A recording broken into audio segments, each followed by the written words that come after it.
നിങ്ങളുടെ ഇഷ്ട പരമ്പരകൾ എക്സ്ക്ലൂസീവായി സൺ നെക്സ്റ്റ് ആപ്പിലൂടെ തികച്ചും ഫ്രീ ആയി. ഇപ്പോഴേ ആപ്പ് ഡൗൺലോഡ് ചെയ്യൂ.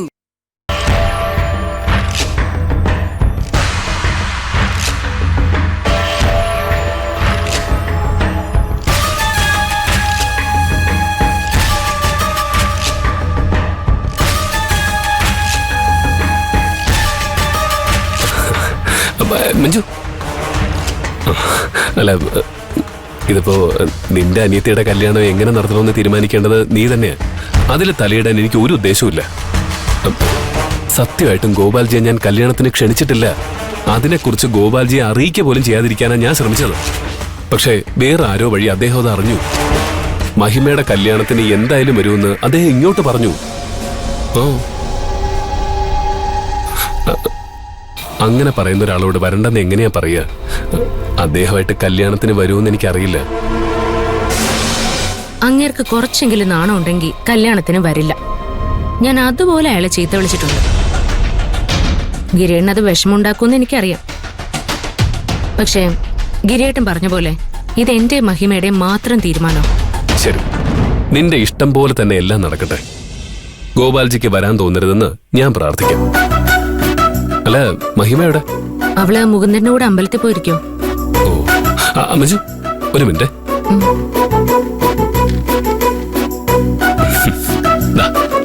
എന്താ ഇഞ്ചി മുട്ടായി. ഞാനെന്താ കൊച്ചുകുട്ടിയാണോ ഇതൊക്കെ കഴിക്കാൻ? നിനക്ക് ഇടയ്ക്കിടയ്ക്ക് ഛർദിക്കാൻ തോന്നാറില്ലേ? സ്റ്റേഷനില് ജോലി ചെയ്യുന്നതിനിടയ്ക്ക് ഇടയ്ക്കിടയ്ക്ക് ഛർദിക്കാൻ പോകുന്നത് ഒരു ബുദ്ധിമുട്ടായിരിക്കും. ഇനി അങ്ങനെ തോന്നുമ്പോ ഇതൊരെണ്ണം എടുത്തങ്ങ് കഴിച്ചാ മതി. തല കറക്കോ ഛർദിയൊക്കെ കുറയ്ക്കാനേ ഇത് ബെസ്റ്റാ. കഴിച്ചോക്ക്. 10-15 ഉണ്ട്. ഇന്നലെ വായിച്ചുകൊണ്ടിരുന്ന പുസ്തകത്തിൽ നിന്ന് കിട്ടിയ വിവരമായിരിക്കും അല്ലേ? എവിടെ നിന്ന് കിട്ടിയതാണെങ്കിലും ആവശ്യമുള്ള വിവരം തന്നെയല്ലേ?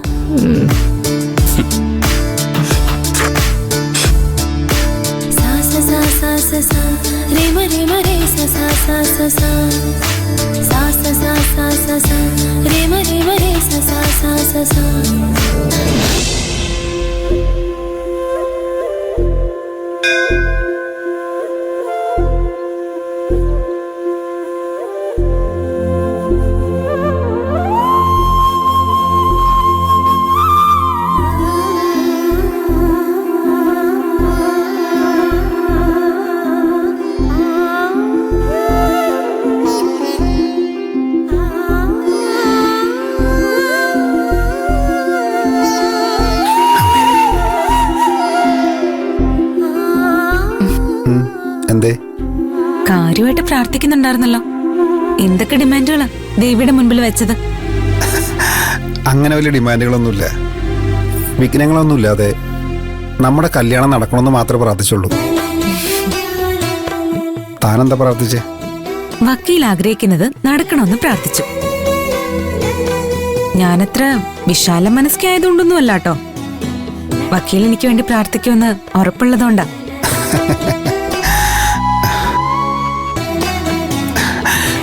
തിരുമേനി വരുന്നു.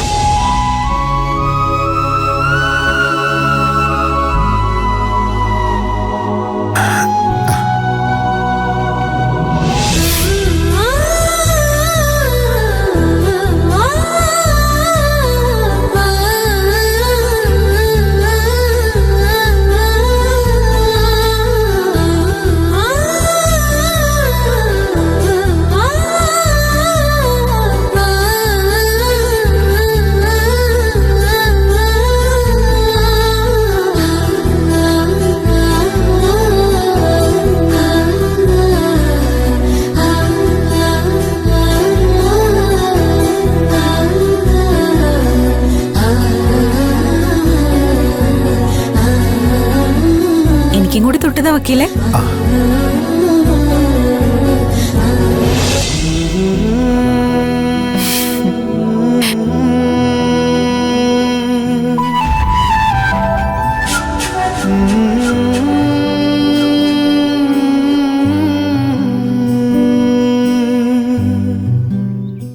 പോ.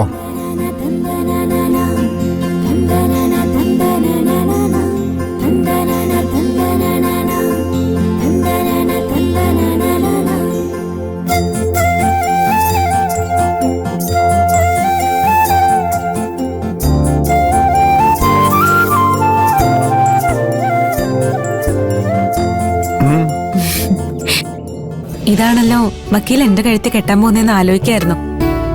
ഇത് അണിഞ്ഞു നടക്കാനേ തിരക്കായെന്ന് തോന്നുന്നു. പ്രേമം പറഞ്ഞിട്ട് അധികം ആയിട്ടില്ലെന്നേ ഉള്ളൂ. ഉള്ളി കൊണ്ടു നടക്കാൻ തുടങ്ങിയിട്ട് കുറെ ആയല്ലോ. അപ്പോ കുറച്ച് തിരക്ക് തോന്നുന്നത് സ്വാഭാവികമല്ലേ? ഞാനേ ഇപ്പോ ഇവിടെ വെച്ച് തന്റെ കഴുത്തി താലി കെട്ടി വീട്ടിലേക്ക് കൊണ്ടുപോകാൻ റെഡിയാ. പിന്നെന്താ കുഴപ്പം? ആ ഈ കാറ്ററിംഗുകാർക്കും ഹോളിനോ കൊടുത്ത അഡ്വാൻസേ വേസ്റ്റ് ആവില്ലെന്ന് ഓർത്തിട്ടാ. ശ്ശോ, ഇങ്ങനൊരു പിശുക്കൻ. കേറണം.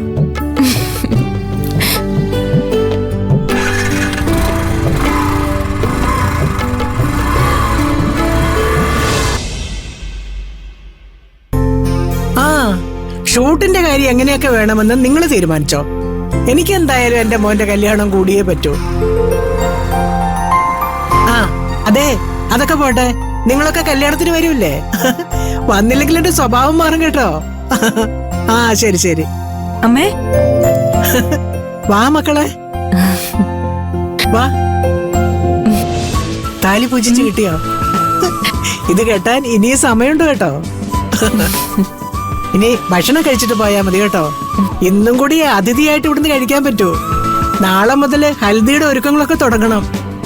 പിന്നെ നേരെ കല്യാണമാ. അമ്മേ ഈ ഹൽദി ഒന്നും ശരിക്കും നമുക്ക് ആവശ്യമില്ലാത്ത ചടങ്ങല്ലേ?